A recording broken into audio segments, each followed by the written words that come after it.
और मेरी जीजियों, मेरे जीजाओं, मेरी बेटियों, बेटाओं, मेरी माताओं, मैं आप सबसे निवेदन करूं, रोज प्रतिदिन ऐसा कोई दिन नहीं जाना चाहिए जिस दिन आप शंकर जी को जल ना चढ़ाएं।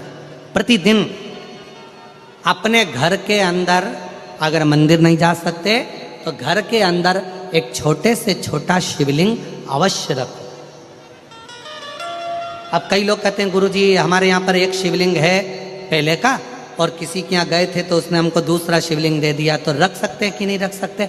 शिव महापुराण की कथा कहती है घर में एक नहीं 1000 भी अगर शिवलिंग है तो वो कभी दोष नहीं देते, कभी कष्ट नहीं देते, कभी परेशानी नहीं देते। और फिर कोई कहता है गुरुजी हमारे घर में जो शिवलिंग है वो बीच में से खंडित हो गया, टूट गया, शिवलिंग टूट गया गुरुजी, उसका कोई दोष लगेगा क्या? शिव महापुराण की कथा कहती है अगर तुम्हारे घर में पुराना शिवलिंग है, तुम्हारे घर के अंदर अगर कोई शिवलिंग है और अगर वो बीच में से टूट गया, 40 टुकड़े हो गए, 50 टुकड़े हो गए, 2 टुकड़े हो गए, 10 टुकड़े हो गए, तो भी शिवलिंग कभी खंडित नहीं माना जाता, वो अखंड ही माना जाता। शिवलिंग कभी खंडित नहीं माना जाता।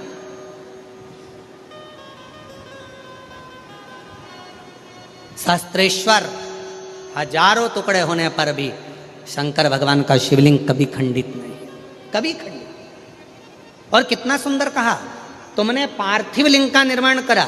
अब पार्थिव लिंग काय का बनाते हो? मिट्टी का बनाते हो, बालू रेत का बनाते हो।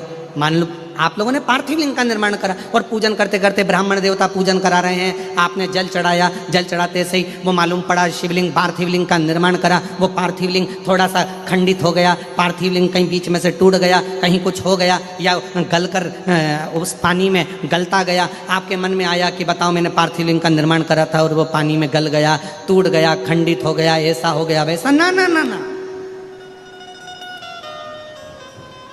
ब्राह्मण देवता पूजन करा रहे हैं, आपने पार्थिव लिंग का निर्माण कराए, पार्थिव लिंग की पूजन चालू कर दी, और पूजन चालू करने के बाद में अगर आप उस पर पानी चढ़ा रहे हैं, जल चढ़ा रहे हैं, और वो पार्थिव लिंग अगर आपका थोड़ा बहुत भी खंडित हो रहा है, गल रहा है, जल में जा रहा है, या उसका रंग जा रहा है, या इधर से जहां से जल चढ़ा रहे थे वहां से पूरा धुलते चले जा रहा है, तो ये मत सोचना कि वो खंडित हो गया। नहीं, पार्थिव लिंग का मतलब होता है कि मिट्टी के छोटे छोटे कण, बालू रेत के छोटे छोटे कण एक जगह पर एकत्रित कर लिए और उस पर आपने जल चढ़ाना चालू करा। पार्थिव लिंग का मतलब होता है कि एक शिवलिंग की पूजन नहीं, पार्थिव लिंग का मतलब होता है उस लिंग को बनाने के लिए जितनी मिट्टी लगी, उस मिट्टी में जितने जितने कण थे, जितने छोटे छोटे कण थे, वो सब एक जगह पर इकट्ठे हो गए। तो हमको केवल एक पार्थिव लिंग पूजन का फल नहीं, हजारों पार्थिव लिंग पूजन का फल एक साथ प्राप्त हो जाता है। उसकी खंडितता नहीं,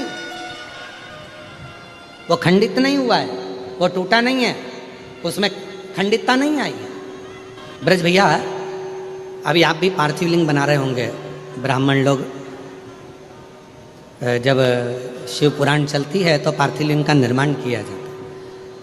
आप भी रोज पार्थिव की पूजन कर रहे होंगे, तो कई बार आपके मन में भी ये भाव आता होगा कि हम जल चढ़ा रहे हैं, जल चढ़ाते चढ़ाते मालूम पड़े मिट्टी का शिवलिंग है या बालू का शिवलिंग है, वो गल रहा है या जा रहा है, या उसमें कण अलग हो रहे हैं। तो कभी शिव महापुराण की कथा कहती है पार्थिव लिंग का निर्माण होने के बाद जब हम भगवान शंकर की स्तुति करना प्रारंभ कर देते हैं, आराधना करना प्रारंभ कर देते हैं, उसका जब पूजन करना प्रारंभ कर देते हैं, फिर उस पर जल चढ़ाने पर अगर वो अलग अलग टुकड़ों में भी हो जाता है तो भी वो खंडित नहीं माना जाता। पार्थिव तो पार्थिव पूजन के महत्व को ही रखता है, पार्थिव का।